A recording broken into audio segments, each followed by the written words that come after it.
estava por um fio pra desistir. E quando faltou isso aqui pra você cair, e mesmo assim você tentou mais uma vez.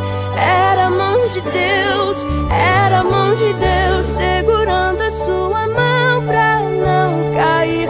Você não veio até aqui pra desistir, então não tem por que chorar.